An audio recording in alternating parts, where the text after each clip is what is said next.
Welcome everyone to Pants on Fire, Exposing Ruling Class Lies. Today's episode, we are talking to Alvaro, Andrew, and Amiad about the upcoming 2023 International Conference. Let's start with introductions. And should we go in alphabetical order? Everyone's first name starts with an A. A-L-A-M-A-N. Alvaro, would you like to introduce yourself first? Yes, my name is Alvaro Rodriguez. I'm the International Secretary of the Communist Party USA. I'm from Texas. Been in the party about 40 years. Welcome. Glad you're here. And then Amiad. My name is Amiad. I've been in the party for a little over 3 years, and I'm a member of the International Department's secretariat. Awesome. And Andrew. Hello, I am Andrew. I've been in the party for something like 7 or 8 years, and I'm also a member of the International Department Secretariat. Awesome. So we've got the whole secretariat here. And that's good because we are talking about the second international conference that the International Department is putting on. We had a great conference last year, and it was the first time that this had ever been done. And so they asked us to do it again this year. And I think before we go into the details about the conference, let's start with just a kind of a broad overview, big picture of sort of the background behind the conference, what we're all about. What is the International Department's purpose? And I guess we'll start with some real basic questions. What is internationalism? And Alvaro, do you want to define? Sure. Yeah, I've written a few notes about what I think internationalism is. It's a very broad subject, and there's probably different versions or understanding of what that is, but here's my understanding, and I go back to the original source. Proletarians of all the countries unite is a famous appeal with which Marx and Engels concluded the Communist Manifesto. This document from 1848 became the first and most fundamental program document of the international labor movement. This appeal is an appeal for unity across borders, for internationalism. So there is your definition there. It's just unity across borders. It addresses itself primarily to the working class as proletarian internationalism. So you heard that term before. Above all, it calls for unity between those consciously acting in the struggle for the cause of the people and the working class in the world movement of communism. In what relation do the communists stand to the proletariat as a whole, they ask, and they meaning Marx and Engels, and they go on to state that they have no interest that are not also the interest of the entire proletariat. The communists differ from other proletarian parties only in that, on the one hand, in the various national struggles of the proletariat, they emphasize the common interest of the entire proletariat, which they present independently of nationality. Of the workers' parties of all countries, the communists are therefore in their practice the most resolute part, the part which drives the others forward. The working class conducts its struggles in each country as national struggles. But in these struggles, the workers also have international common interests, which emerge independently of nationality. Nationally and internationally, the communists see the task in emphasizing the common class interests, which provide the strength in the class struggle that drives social development forward.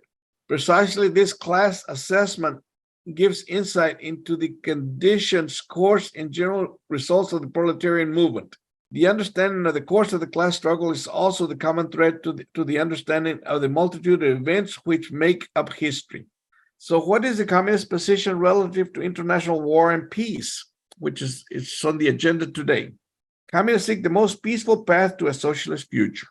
As was stated prior to the breakout of the First World War in Europe, and I quote, "If the war should nevertheless break out, it is the duty of the socialist parties to advocate its speedy end, to strive all their might to exploit the economic and political crisis which the war has created to raise the people and thereby encourage the defeat of capitalist rule." So to sum up, what international means is to us communists, US communists, is that the struggle of the working class for a better world is a global struggle between capitalism, because capitalism is a global system, therefore internationalism.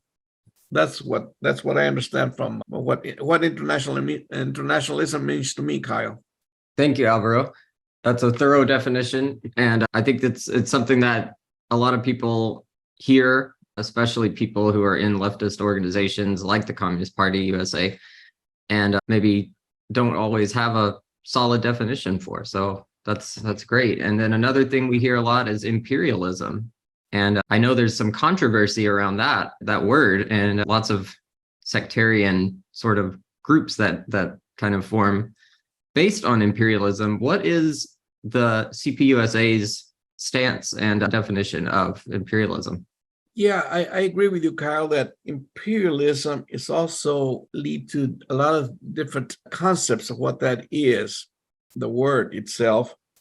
Some people say it's old-fashioned, it's no longer applicable because they confuse imperialism with colonialism, and that is not the case. We take our direction in terms of the significance of these terms from Marx and Engels and Lenin.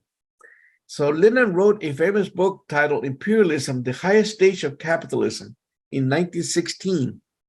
So there you go. He defines imperialism as just a stage of capitalism. So that's imperialism is capitalism.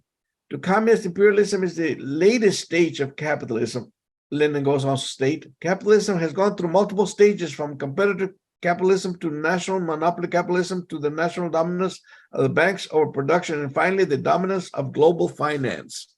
So we should see imperialism in economic terms also like that, is the dominance of finance capital.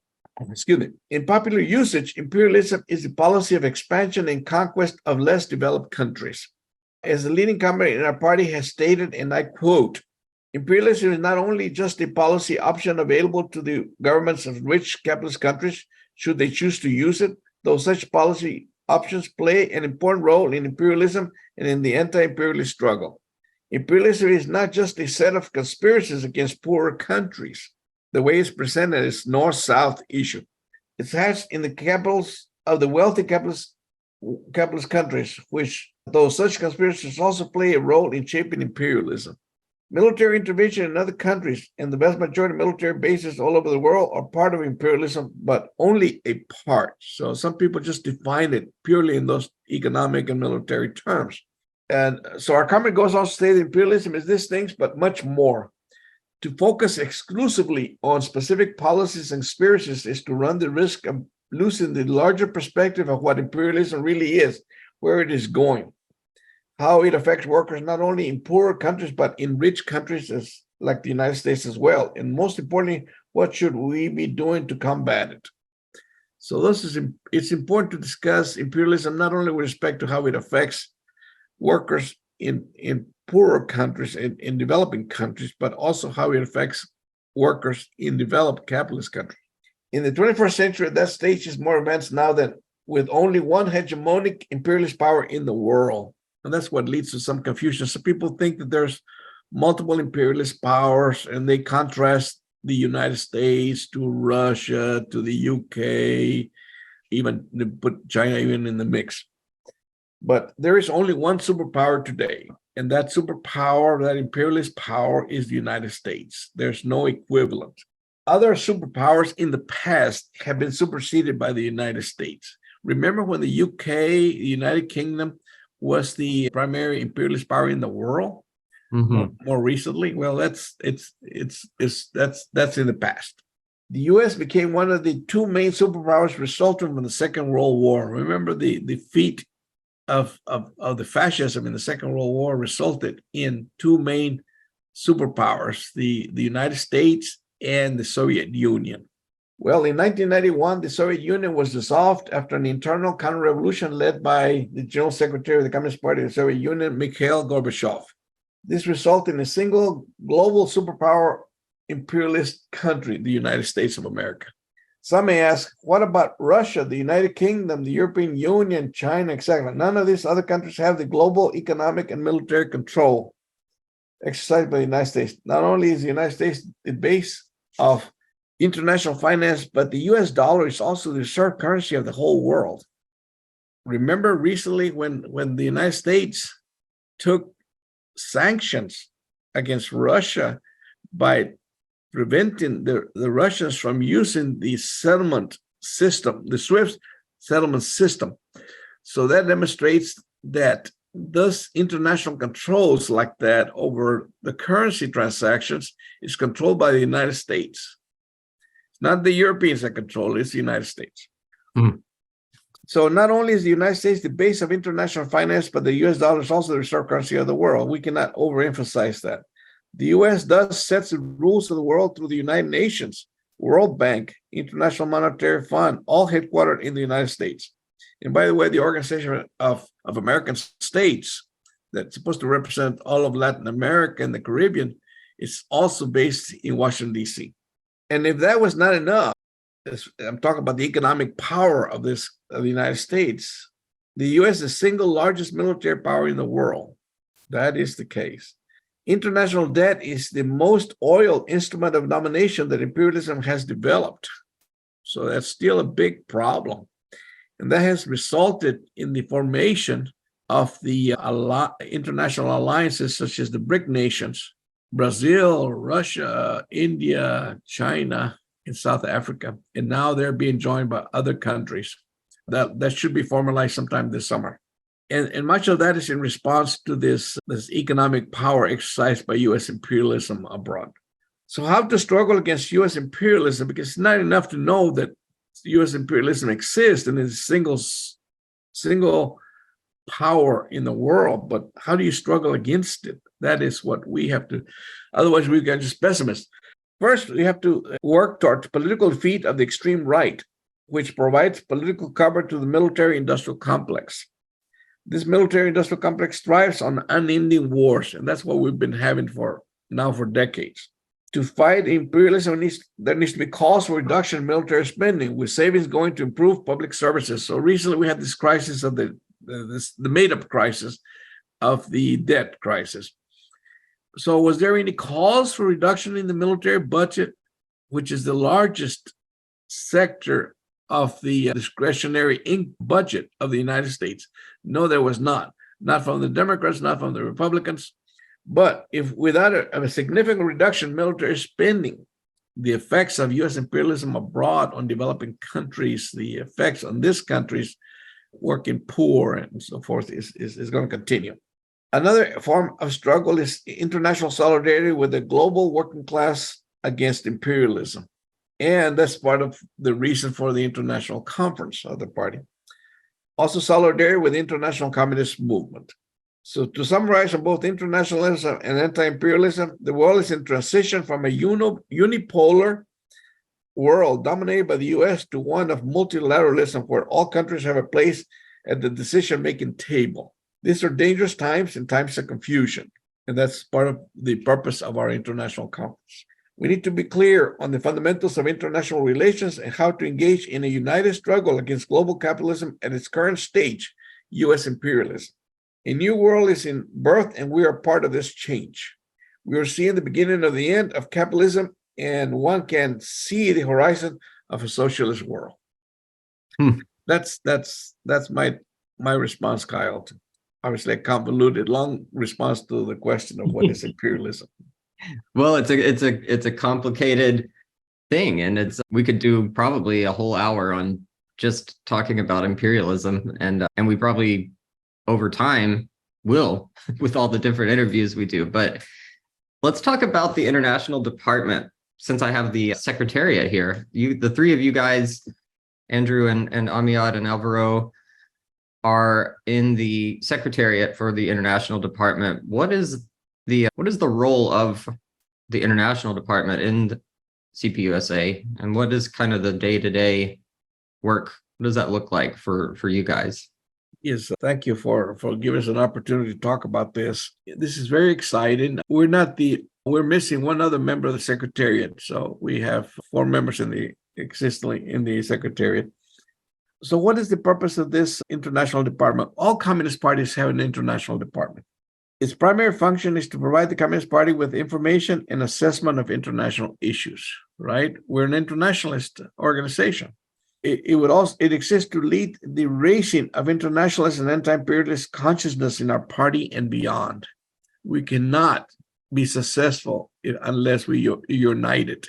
And therefore, that's one of our primary functions of this. And that's one of the primary purposes also of the international conference, is to raise internationalist and anti-imperialist consciousness in our party and beyond. Mm-hmm. We also working to strengthen global working class solidarity with communist and workers' parties, of which there are currently 118, with over 100 million members and a large number of anti-imperialist movements. So we're proud to be part of a worldwide movement, which is a little bit different from what some of the sectarian small left parties in the United States have, which they don't have that. Our international department has a leading body of committee chairs, the collective we call the secretariat, which was been mentioned earlier.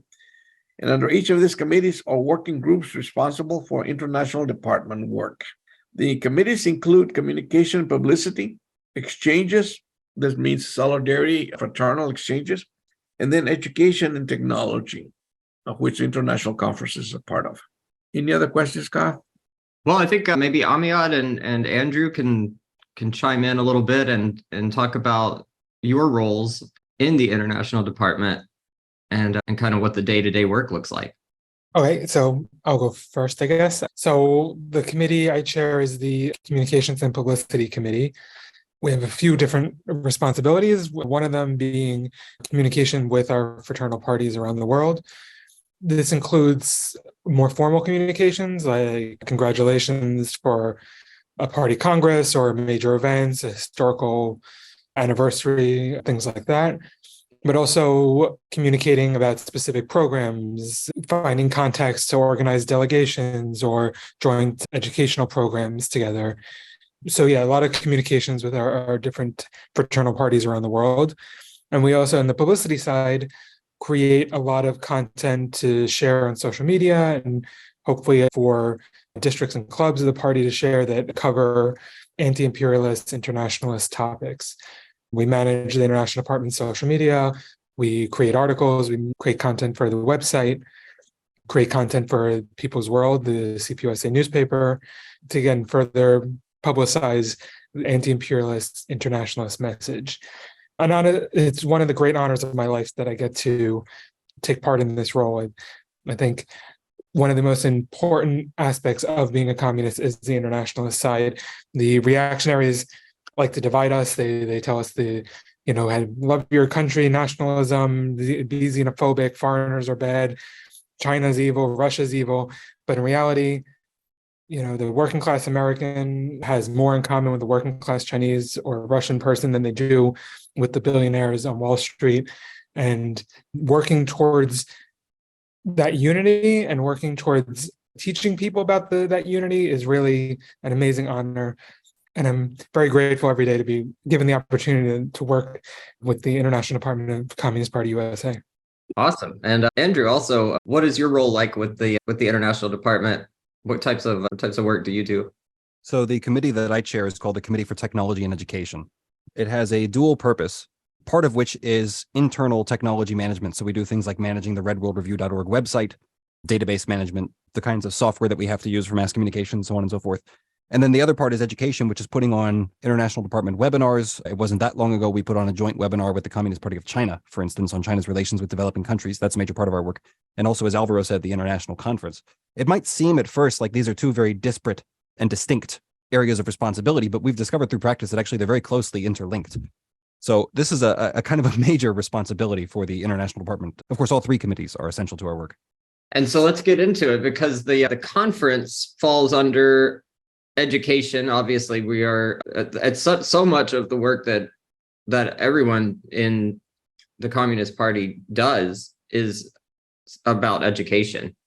And how did the idea of an international conference come about? Because I know last year was the first time it had ever happened. So what kind of led to that?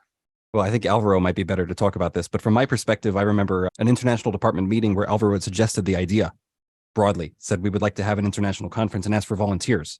And I'm the type of person that when no one else responds, I have to put my hand up. I'm compelled. And so I did exactly that.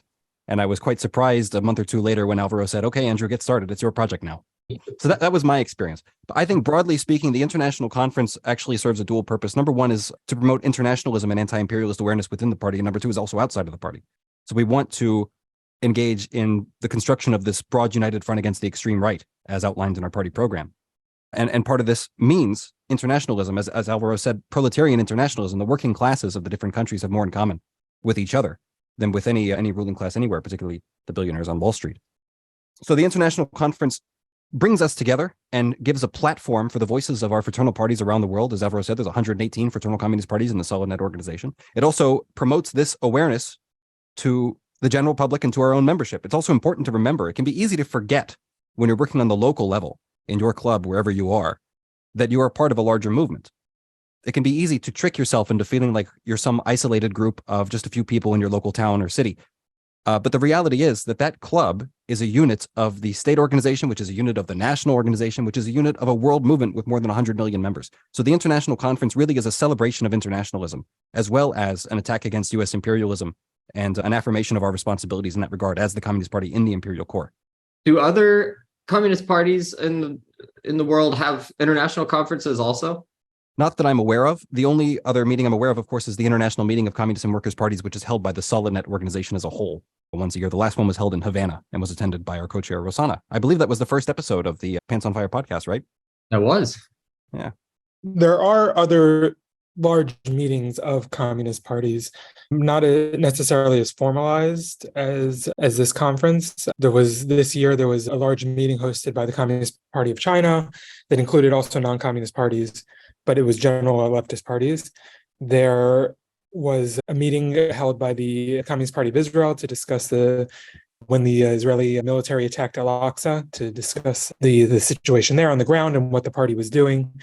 So most parties are very aware of their international relations and they want to keep the fraternal parties aware. Some parties have more capabilities than others. There's the SolidNet website where parties will post information that they find important that they want fraternal parties to know. But yeah, there's also the yearly meeting of the SolidNet members, the International Meeting of Communist and Workers' Parties that Andrew just mentioned. But as far as like an international conference specifically focusing on education around internationalism and anti-imperialism, yeah, I'm not aware of any other party that does that at this moment. I would imagine that if they did, it would be like a lot of talk about the U.S. based on Alvaro's introduction there defining internationalism. So it probably makes sense that the U.S. Communist Party hosts such a thing, since the U.S. is the problem. We can tell, Kyle, from the responses to our invitation to join this international conference that other parties really appreciate what we're doing. Many communist parties and workers' parties around the world do not understand what U.S. policy is and what's it trying to do. And I think it's our responsibility in the belly of the beast to try and explain it to the best of our abilities of what U.S. imperialism is all about. And so we're doing a great service, I think, to our international comrades. But there's other meetings there's also regional meetings of communist and workers' parties. We also see after those regional meetings, we also saw the surge of more broader regional movements, such as the Sao Paulo Forum, addressing the issues of Latin America. And there's other international type of forums like that, but these are very useful. And as you can see on the international level, a lot of these international forums on economic development and many other relevant issues are they serve a very important function of communicating of not only common problems, but trying to find common solutions to these problems. And so last year's conference was titled Dismantling Imperialism in the 21st Century. And this year, Andrew, what is the focus of this year's conference? So for this year, we decided that we wanted to zoom in rather than tackle imperialism merely as a broad subject, which is what we did in the first conference, which, by the way, it should be said, is the first ever international conference hosted by the Communist Party USA since its founding 100 years ago. This year, we wanted to zoom in, and the theme of this year's conference is No to Cold War 2.0. The containment and suppression of socialist China has for some time now been the primary and fundamental objective of the US empire, and is therefore our primary responsibility in regards to internationalism and anti-imperialism. If we want to oppose imperialism, we should oppose its primary objective. So no to Cold War 2.0. That's right. And let's talk a little bit about the concept of a Cold War 2.0, because I've talked to several people, some of whom think that we're right on the brink of Cold War, some of whom think we're already in Cold War. What is Cold War 2.0? Let's kind of define that and talk about that. How do you guys? The first important point is that the Cold War is currently ongoing. What we don't have at the moment, and this may well not permanently be the case, is we don't have a hot war, in the sense that there is not currently direct military confrontation between the parties involved. But the Cold War is ongoing. This has many facets, a propaganda war and an economic war. And there was a message we received from Friends of Socialist China for the International Conference. And one of the things that they said is that just the same as the original Cold War was not merely about containing and attacking the Soviet Union, but it was also a war against the very notion that the nations of the world could exercise their sovereignty and their right to independence and the right to choose their own development paths. So is this. This is exactly the same case. China has emerged as a pole for the global South and for developing countries around the world. And all over the world, people are looking to China and saying, we can trade with China, we can work with them, and they don't coerce us. Their loans and so on and so forth don't come with these kinds of conditions that came from the United States and the IMF and so on and so forth, saying that you must adjust your economic policies and go against your own national interests, so on and so forth. So the symbol of the rise of the People's Republic of China for the world is a symbol of multilateralism in a world where relations between countries grow on the basis of mutual respect for each other's rights and privileges as nations, as opposed to the hegemony and domination of the US over the rest of the world. I think it's also important to note that the beginning stages of this current Cold War mirror very much the stages that led up to, in the Cold War 1.0, I guess, if we're going to continue with that terminology, right? The US immediately after World War II started to vilify and dehumanize the USSR and the citizens of the Soviet Union, created NATO to, contain or be defensive, but in actuality, it was an early threat against, the further expansion of more countries choosing a communist path. And we're seeing that today. NATO is talking about, openly, loudly talking about expanding into Asia, getting closer to the Chinese border all the time. The NATO just opened offices in Tokyo. We have the AUKUS military alliance to the south of China. You have the Quad, which includes India, Japan, Australia, again, to the south and southwest of China. So it's a very similar path of propaganda, dehumanizing the communist enemy, vilifying communism with all sorts of lies, and everyone's brainwashed, no one has free choice, repression of religion, and all sorts of ridiculous claims that 10 minutes in any of these countries would prove wrong. But no one does that because most Americans can't afford to go to these countries. And then the military containment and the ever closer encroachment of the US military and its allies or vassals closer to the borders of China. So I think it's very obvious that we're in Cold War 2.0, and it's very dangerous. Just like the first Cold War brought the constant threat of nuclear confrontation, so does this Cold War, right? It's an existential threat to the human race, and it's something that needs to be taken very seriously. Carl, if I could add something.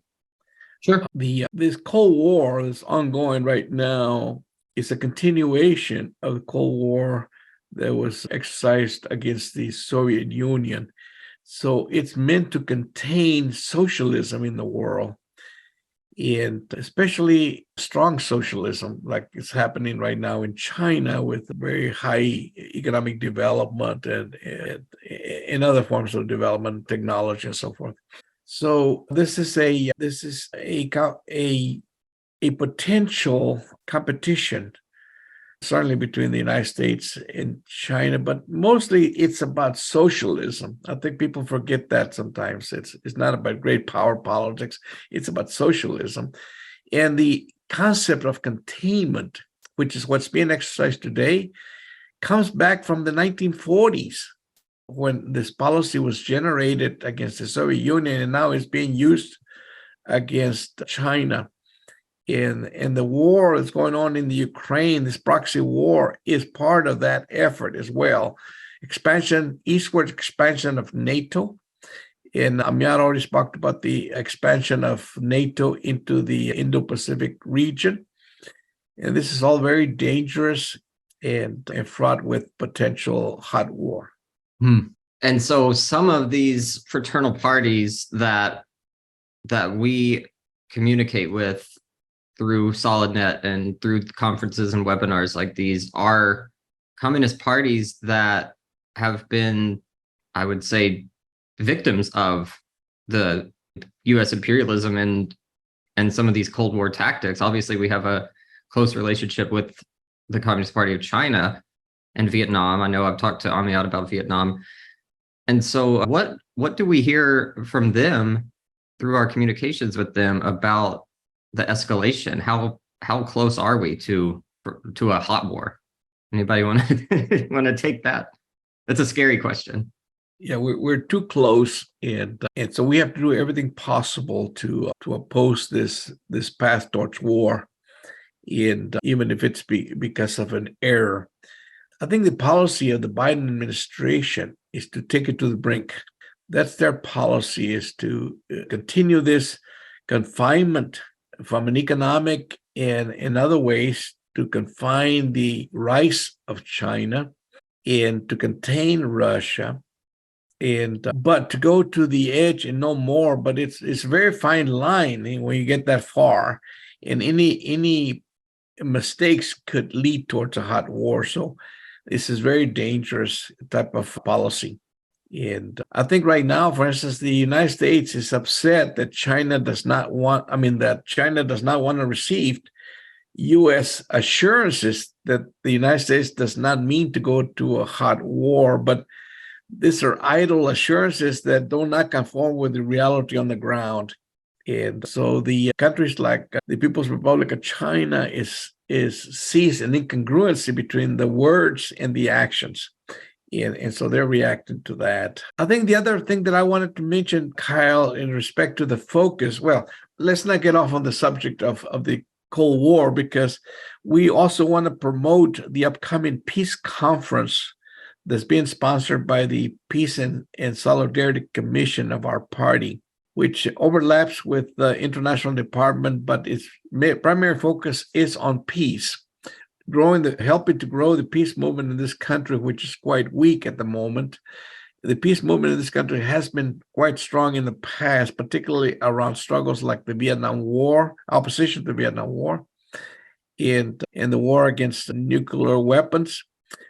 But it needs to be resurrected or increased in strength, because the challenges that are faced by the U.S. working class on an international scale are much, much more dangerous than before.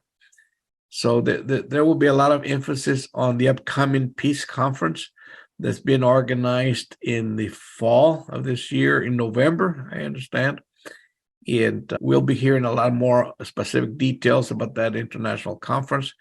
The other focus of our international conference, in addition to what's already been mentioned by Amiad and Andrew, is a focus on the youth component of the international communist movement, because a lot of young people in the United States and abroad are waking up to the dangers, not only to our environment, but also the war dangers and the bad policies of imperialism towards the developing countries. And they're getting engaged. They're not exactly sure what's going on, and they need a more, there's a lot more need for education.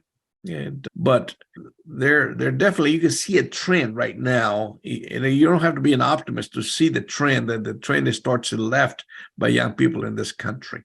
Mm-hmm. So that's a subject of focus, and maybe Andrew can say a little bit more about that. Well, we decided this year that we would like a much stronger youth component than we had last year. So one of the things that we did is, when we sent the invitation to our fraternal parties around the world, we included an invitation to receive greetings and messages and statements from their associated youth leagues. And quite a few parties already have sent such statements. The important thing is that I think it was Lenin that said it will be the youth that is tasked with the actual task of building a socialist society. And as Alvaro said, there is this increase in awareness and political consciousness on the part of young people in the United States, especially compared to where it was even just 10 years ago. So it's important to get these people involved and to make sure that their voices are heard as loudly as possible. And what are some of the top concerns that the youth are expressing? Do we have an idea of what they're most concerned about?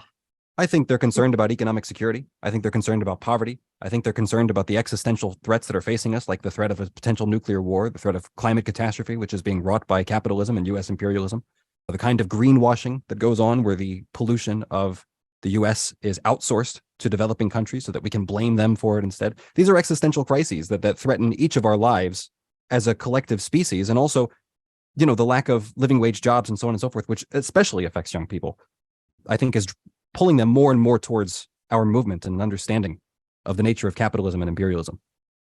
And so what types of sessions, I know for those that didn't attend last year's conference, we'll put a link to the YouTube recordings from last year's conference. But for this year, what are some of the main keynote sessions that we're going to have? Are there going to be panel discussions? Are there going to be speeches? And what kind of topics are we going into? Well, we expect to have a presentation from Vijay Prashad of the Tricontinental Institute for Social Research. The conference will likely open with a keynote address from one or both of our party co-chairs, and it will end with a summary address from our international secretary. In the middle, we'll have presentations from fraternal parties around the world. As we announced earlier, the Communist Party of China will be making a presentation, as well as many of our other fraternal parties. The National Network on Cuba will have a thing or two to say about the immoral and illegal unilateral blockade, suffocation of Cuba by the United States empire. As well as that, we expect to have a panel discussion actually between the Communist Party of Australia and Jenny Clegg on the issues of AUKUS, the AUKUS trilateral military alliance designed to provoke China, and how that ties into the Cold War. And that is that's the military base between, is it Australia, the UK, and the US that are basically encircling? Is that the right word to use? They're encircling China? That's right, and in clear violation of the Nuclear Non-Proliferation Treaty. Yeah, Kyle, the intent is to base nuclear submarines in that region. And think about where those nuclear submarines are primarily coming from. They originally were supposed to be bought from France, but they're coming from the United States. Of course. Need to protect the profits of the U.S. military industrial complex, right? And each of these submarines that Australia has agreed to buy from the U.S. are billions of dollars that the Australian people can't afford, right? But Australia's foreign policy, Australia is basically a vassal of the United States. They've gone along with every U.S. imperialistic adventure since 1945. And, we hear our comrades in the Australian Communist Party and other working class Australians talk about how they can't afford these weapons. And yet, this is the path the government is taking because the strength and hegemonic power of U.S. imperialism, right? And it always circles back to that. And, again, and AUKUS is just one part of it, right? We have the Quad, the expansion of NATO, all designed to surround, threaten China. Well, and let's not forget the defining characteristic of imperialism in the 21st century, as opposed to imperialism in the last century, which is that just as capital has a tendency to the consolidation and centralization of originally separate collections of means of production from competitive capitalists into one large monopoly capital enterprise, eventually a multinational capital enterprise, so did imperialism have this same tendency, so that all the formerly distinct imperialist powers tended towards consolidation under one last great remaining empire, which is the United States. And the other former empires, as well as some other countries that have no particular imperial history, although like Australia, many of them have colonial history, operate as vassal states of the United States, purely for their interests.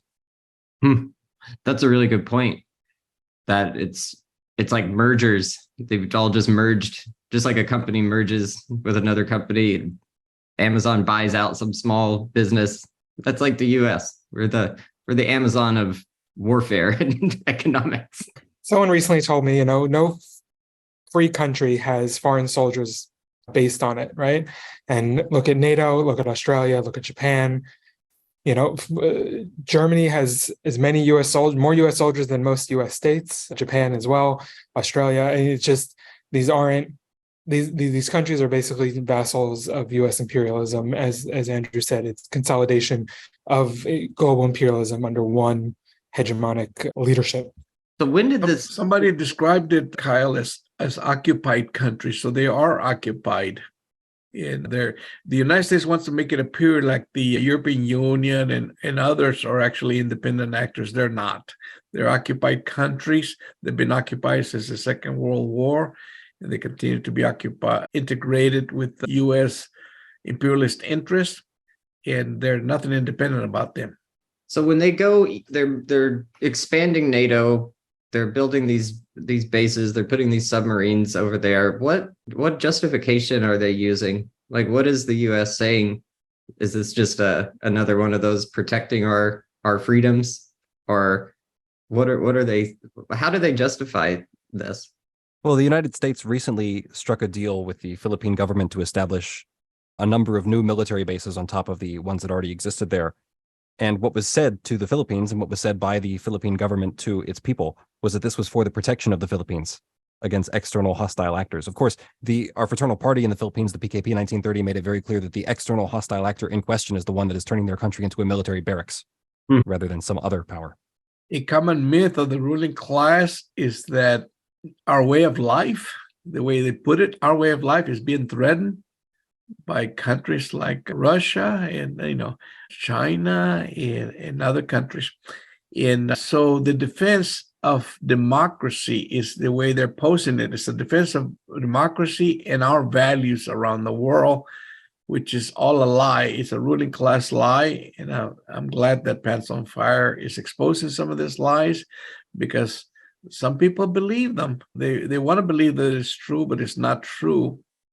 So this ruling class lies need to be exposed. They will not be able to stand a bright light on them. I think it's also important to highlight that a lot of the expansion of NATO is occurring in countries that are facing similar neo-fascist uprisings like we have or takeovers like we're having in the US. Finland has they call themselves the True Finns, the Swedish largest party in the Swedish parliament's also an extremist party. Japan has a very right-wing government at the moment. So Italy has a fascist government party in power at the moment. Poland has if not fascist, a religious, ultra-conservative nationalist party, the Justice and Judgment Party. I forgot their name. Anyway, so you see the very same struggles that the working class faces here in the United States is also happening in other capitalist countries, right? There's a rise of fascism, a rise of militarism, and all these countries, again, continue to march along the path of imperialism and to the brink of war and global disaster. And so, Alvaro, and you've mentioned Russia several times, and we've also mentioned that the basis of the Cold War 2.0 is against socialism. Where does Russia fit into that conversation? They are a competitor with U.S. imperialism, because Russia is like the second largest military power in the world, and it's also a growing, developing country. And now Russia has found common cause with the People's Republic of China. They have a special relationship. And the United States wants to create divisions among them.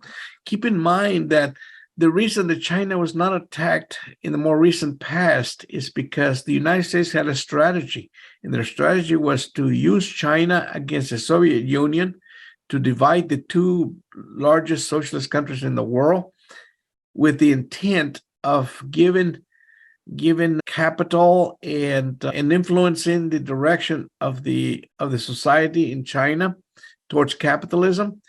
And when that did not result in the expectations that the United States had, then they started attacking China.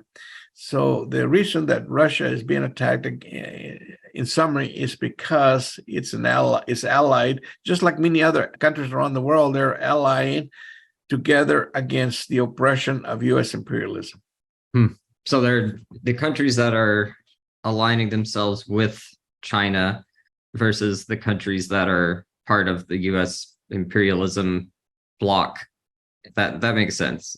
And China's doing a lot of good things in the world and helping a lot of countries out. Yeah, take the situation with respect to India. India has had some border issues with China, but yet India understands that it's better to be with China than to be with the U.S. So what has happened on this war, this proxy war in the Ukraine, is that the sanctions that were used against the Russians to prevent them from selling their oil has backfired. Now, a lot of the oil is being sold to countries like India, and they in turn sell it on the international market. So a lot now. India is part of the BRIC countries, and combined, the BRIC countries now have a very large gross domestic product together, larger than the developed the G7.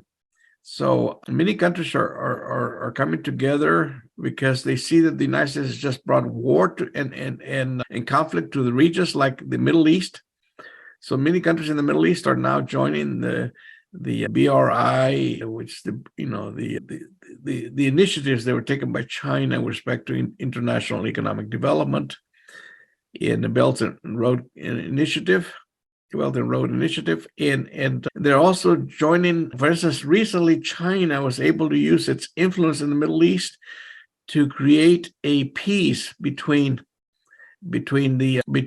Saudi Arabia and Iran, which is a big source of conflict in the region. And so I think that agreement is going to lead to further agreements in the Middle East that is going to remove some of the tension that existed there and the potential for breakout of war. What are you guys looking forward to most at this year's conference? What I'm most looking forward to is a furthering. As I said last year, we decided to focus on the concept of U.S. imperialism in general. The title of the conference was Dismantling Imperialism in the 21st Century. This year, we are zooming in and talking a little bit more specifically about our party's particular responsibilities in the belly of the beast, as we say. So what I'm looking forward to is the results of the conference. I'm looking forward to a reinvigorated idea of taking on issues of imperialism and issues of peace within the Communist Party USA. I'm looking forward to following up the international conference with the peace conference and rebuilding the peace movement in the United States, which has been crippled for a long time now, and building our party and building our movement. Amiad, how about you? Well, I would echo everything that Andrew said, but to say something different, for me, anytime we get messages from our fraternal parties, anytime we can work internationally, it warms my heart. I'm a staunch internationalist. I really get motivated and excited by the idea of the international working class working together, and to see that happening right in front of my eyes and to be part of it is very inspiring and very motivating. So that's definitely a highlight for me. And Alvaro, as the chair of the international department, what are your expectations and what are you looking most forward to? Well, one of the things that has given me a lot of enthusiasm is the reception that we're getting. We're getting a little bit different reception. We're getting a lot more fraternal parties contributing into our international conference and very early on. And that indicates a trust and indicates an enthusiasm from fraternal parties that we're heading in the right direction. So that gives me a lot of satisfaction. The other one is that after the first international conference, we got a lot of comrades and we got a lot of friends of the party and friends of socialism applied to join our party and applied to join our international department. We hope that that we do good enough work that we will also create a big source of interest in our party and in our international department out of this effort. The people, internationalists that already exist in the United States and anti-imperialists in the United States will find a home in our party, in our international communist movement, and that we will be able to build a movement and make it stronger as a consequence. Mm-hmm. And where can people go to get more information about the conference? Is there a website? Is there a schedule program they can see? I didn't even ask you guys. I know last year it was a 2-day event. This year it's just 1 day. And so where can people find out more? Well, we have not officially published the program schedule just yet. We're still waiting on confirmation for one or two things. So before we finalize that, we want to make sure of some details. But you can go to redworldreview.org and cpusa.org, and in particular, redworldreview.org/international conference. And you can sign up there. You can share it with your friends. And if you are interested in helping out with our essential work in the international department of the Communist Party USA, you can go to redworldreview.org/sign up and get in touch with us, and we'll be happy to hear from you. Awesome. Amiad, what about on the social media front? Are there any accounts people should follow to get updates? know we did some live tweeting Yeah. last year. Yeah, last year we had some live tweeting. Hopefully we'll have that again this year. The International Department's Twitter handle is at CPUSA Department. Good choice to follow it anyways, because we post a lot of interesting articles and share information from our comrades around the world on there. We also have a TikTok, which will have some clips from the conference once it's ready. That is it called a handle, I think, for TikTok as well, but it's CPUSA International. And then there's also the general CPUSA social media. You have Communist USA on Twitter. There's a CPUSA Facebook as well. Follow and get involved, get inspired. There's lots of local work. Even local clubs get involved in internationalist work, whether it's through peace rallies or solidarity actions. So definitely get involved on the local level as well. Yeah, I know the people in my local club are getting involved because I'm asking them to help me do stuff. So they're working. But I forgot to mention the YouTube at ID CPUSA on YouTube, right? We have so many platforms now, I have to keep track of it all. Yeah. Well, I'm going to put the links to all of that in the show notes so people can check those links out and subscribe and follow, and you'll get updated as we get closer to that date. And redrollreview.org has all the info that you need, how to register, and it's going to be, when is it going to be? July? This will be on the 29th of July, starting at noon Eastern Time. All right.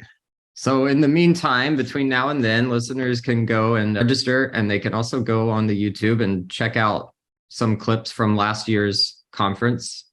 And if they want to get involved, we'd be more than happy to welcome them on board. Anybody have any final thoughts or questions, anything that I didn't get to that you wanted to address? No, just to thank you, Kyle, for your support and for facilitating this interview. I think we were able to get a lot of information out on both the international conference and the international department and the work that we're doing in exposing some of these concepts and myths the ruling class is putting out. So thank you again for your support. I think we should also acknowledge, Kyle, the amount of work that you've done for us for this international conference and in my committee, as well as in Amiad's committee. You've pulled a lot of weight in the media group, and I know you said you've been dragging some people in from your club there as well. That's fantastic. So I really want to say thank you very much for all that you've done to help us. Oh, absolutely. I'm happy to help however I can, and I'm happy to drag other people in and get them to help too. Amiad, do you have any closing thoughts? Anything you wanted to say? No, nothing to add. No, but echo Andrew's thanks and praise for you and all your hard work. Thank you. Thank you to all three of you for joining today, and we will look forward to talking to you again soon. Thank you for listening to Pants on Fire, Exposing Ruling Class Lies, the podcast produced by the International Department of CPUSA. Visit our website, cpusa.org, to learn more about the party. Follow us on Twitter at CPUSA Department, and subscribe to this podcast on your favorite podcast app.